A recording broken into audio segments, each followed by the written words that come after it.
I cannot believe I have to do this, but anyways, welcome back to the second part of my video. So this is done in parts.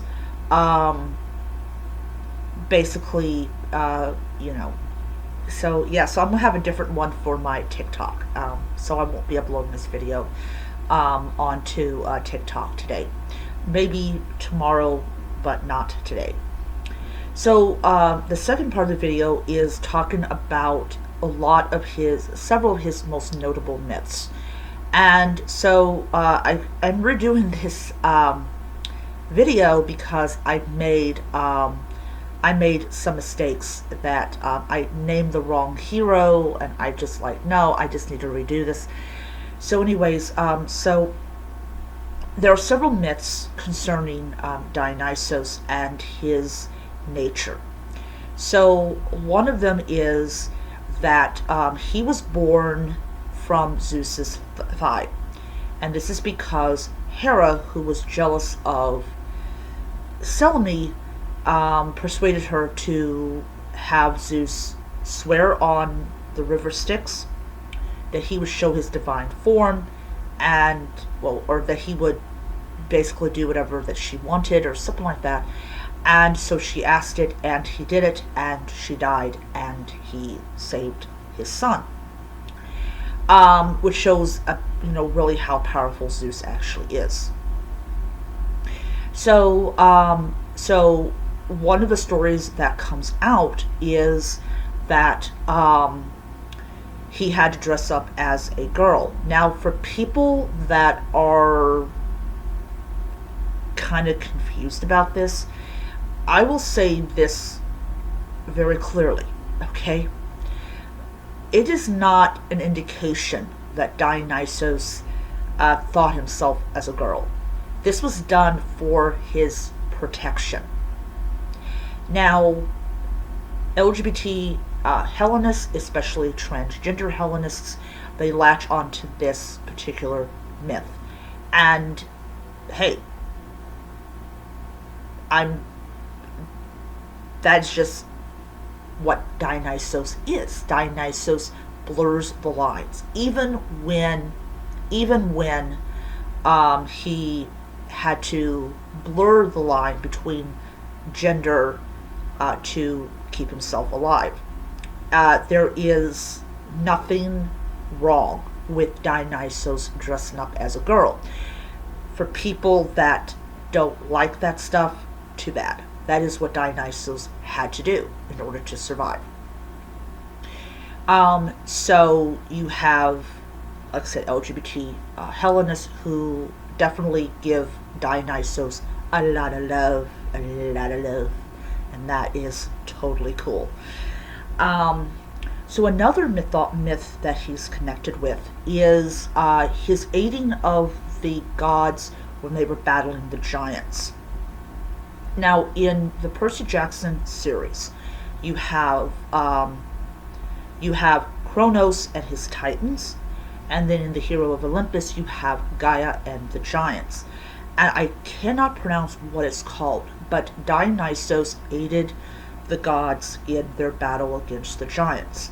Now, the reason for this is quite simple.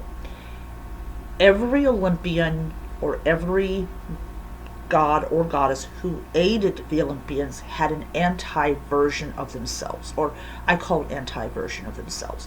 Basically, these were giants that had the ability to bring down the person that they were able to bring down. So, for example, there's a pottery or pot where you have Hecate, who was using her torches to burn a giant. So I believe she was fighting the the giant that was designed to fight her. I think that's what it was. But anyways, so Dionysus aided the Olympians. I thought that it was Hercules, but it actually wasn't. And before I post this video, I'm going to double check. If not, yeah, I'll have to redo the video again. Another myth that he's connected with is Adrani. Now, this is where I made my mistake at. Okay.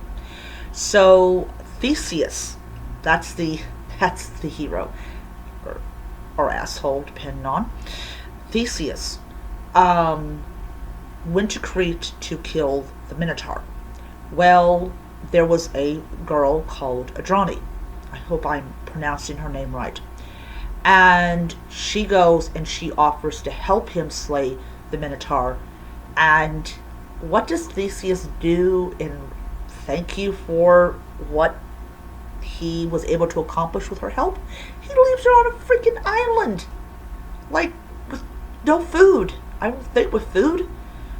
Definitely with no clothes. Definitely with no way to shelter. And so she's crying and she's like upset and mad. I don't blame her. And here comes Dionysus, and Dionysus falls in love with this beautiful maiden, and definitely made Theseus' life miserable. And I believe he was the one responsible for Theseus forgetting to raise the white sail. And so I believe I'm right on that. And he is the reason that Theseus' father killed himself. So that's another myth that he's connected with.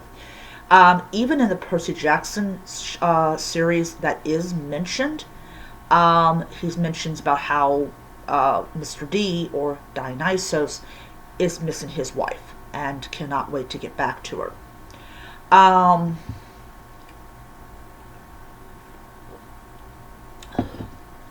So yeah. So then of course there's one in which he's captured by sailors. So back in ancient times, yes, way before Africa was discovered, the continent of Africa, and I'm not talking about Egypt. I know Egypt's in Africa and all that jazz, but anyways, so way before people of color were enslaved by white people, it was common practice to enslave other groups that looked like you, that had the same skin color like you, and all that. And so what ended up happening was Dionysus, being beautiful and hot and everything like that, he was captured by a slave ship. And the I would call him the pilot, was like, this is not a really good idea. And they ignored him, and he tried everything to keep them from being even more stupid than they already were. And Dionysus punished them by turning them into dolphins. And once again, it's what Percy sees when he looks into Dionysus's eyes. He sees, people ripping flesh off and being turned into dolphins and all that type of stuff. And what ended up happening is the gentleman who basically said, hey, let's not do this, ended up being rewarded by Dionysus as one of his earlier followers.